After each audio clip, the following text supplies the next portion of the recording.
Alright, so I got the rev limiter working, so I'll try to take a video.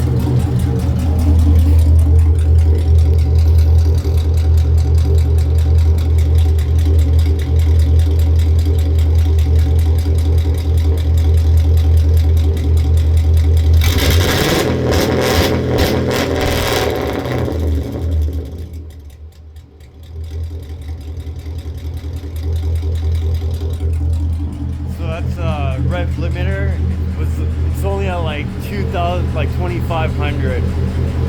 So I was just testing it out, see if it worked. But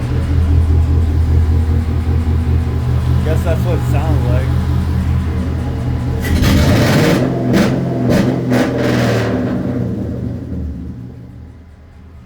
So I guess it works.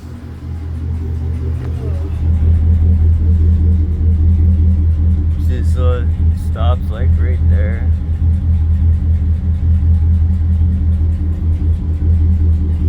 Alright, so I guess it works. So when I need it, I'll just keep like a file for